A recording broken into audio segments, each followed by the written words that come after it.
નમસ્કાર મિત્રો, આજે આપણે વાત કરીશું અધ્યયન શૈક્ષણિક મનોવિજ્ઞાનની મજબૂત ઇમારત.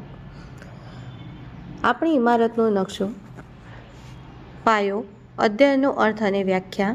સ્તંભો, અધ્યયનની મુખ્ય લાક્ષણિકતાઓ. માળખું, અધ્યયનના પ્રકારો. એન્જિન, 5 મુખ્ય સિદ્ધાંતો જે અધ્યયનને ચલાવે છે. બાહ્ય પરિબળો, અધ્યયનને અસર કરતા પરિબળો. માપન, અધ્યયન વક્ર અને પ્રગતિ. અંતિમ નિરીક્ષણ, પરીક્ષા માટેના મુખ્ય મુદ્દા. પાયો નાખવો. અધ્યયનનો અર્થ શું છે? અનુભવ, અભ્યાસ અથવા તાલીમ દ્વારા વ્યક્તિના વર્તનમાં થતો સ્થાયી ફેરફાર. વ્યાખ્યા વુડવર્થ. અનુભવના પરિણામે વર્તનમાં થતો ફેરફાર એ અધ્યયન છે. સ્કિનર. અધ્યયન એ પ્રતિભાવમાં થતો ફેરફાર છે. ઇમારતના સ્તંભો. અધ્યયનની 5 મુખ્ય લાક્ષણિકતાઓ. પહેલું છે, અધ્યયન જીવન પર્યંત ચાલતી પ્રક્રિયા છે. અધ્યયન અનુભવ પર આધારિત છે. અધ્યયનથી વર્તનમાં ફેરફાર થાય છે. અધ્યયન ઉદ્દેશપૂર્વક હોય છે. અધ્યયન વ્યક્તિગત છે. માળખું બનાવવું. અધ્યયનના મુખ્ય પ્રકારો. આંતરિક પ્રકારો. સંજ્ઞાનાત્મક અધ્યયન, વિચાર, તર્ક અને સમસ્યા નિરાકરણ સંબંધિત. ગતિશીલ અધ્યયન, શારીરિક કૌશલ્યો શીખવા, જેમ કે સાયકલ ચલાવવી. ભાવનાત્મક અધ્યયન, લાગણીઓ અને વલણનો વિકાસ. પદ્ધતિના આધારે અધ્યયનના પ્રકારો. ઔપચારિક અધ્યયન, શાળા, કોલેજ જેવી સંસ્થાઓમાં. અનૌપચારિક અધ્યયન, જીવનના અનુભવોમાંથી. ઇમારતનું એન્જિન, અધ્યયનને શક્તિ આપતા 5 સિદ્ધાંતો.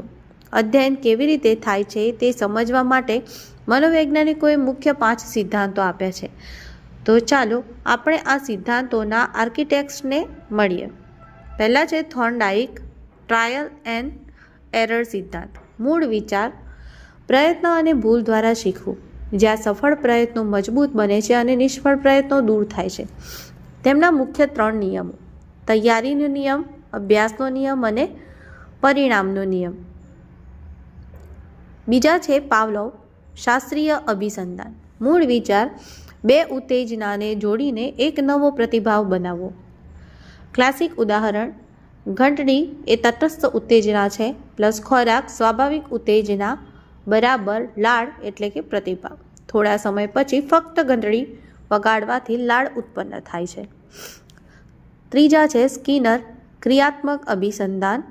મૂળ વિચાર, વર્તનને તેના પરિણામો દ્વારા નિયંત્રિત અને મજબૂત કરી શકાય છે. પ્રોત્સાહનના પ્રકાર, સકારાત્મક પ્રોત્સાહન, ઇનામ આપીને વર્તનને પ્રોત્સાહન આપવું. નકારાત્મક પ્રોત્સાહન, કંઈક અપ્રિય દૂર કરીને વર્તનને પ્રોત્સાહન આપવું. ચોથા છે કોહલર આંતરદૃષ્ટિનો અધ્યયન. મૂળ વિચાર, અધ્યયન ધીમે ધીમે નથી થતું, પણ સમસ્યાને સંપૂર્ણ રીતે સમજવાથી અચાનક ઉકેલ મળે છે. પ્રસિદ્ધ ઉદાહરણ, એક વાંદરો રૂમમાં છે, કેળા છત પર લટકે છે અને બોક્સ ખૂણામાં પડ્યા છે.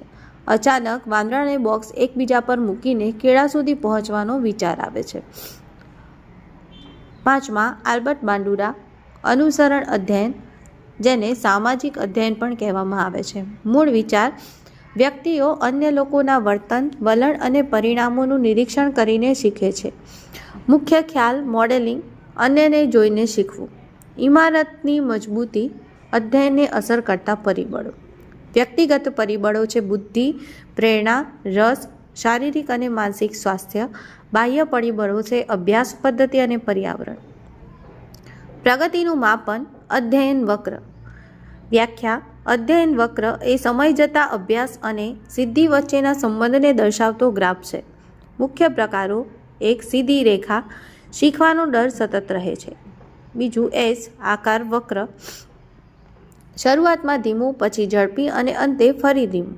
3 ઋણાત્મક વક્ર, શરૂઆતમાં ઝડપી અને પછી ધીમું. અધ્યયન અને અધ્યાપન એક સિક્કાની 2 બાજુ. અધ્યયન શીખનાર કેન્દ્રિત, આંતરિક પ્રક્રિયા, ધ્યેય જ્ઞાન અને કૌશલ્ય પ્રાપ્ત કરવું. અધ્યાપન શિક્ષક કેન્દ્રિત, બાહ્ય પ્રક્રિયા, ધ્યેય અધ્યયનને સરળ બનાવવું. ટેટાટ માટેનો અંતિમ બ્લુપ્રિન્ટ, એક નજરમાં મુખ્ય સિદ્ધાંતો. થોર્નડાઇકે પ્રયત્ન અને ભૂલનો સિદ્ધાંત આપ્યો. પાવલોવ શાસ્ત્રીય અભિસંધાન, સ્કિનર ક્રિયાત્મક અભિસંધાન, કોહલર આંતરદ્રષ્ટિ, બાંડુરા અનુસરણ એટલે કે સામાજિક અધ્યયન. Thank you.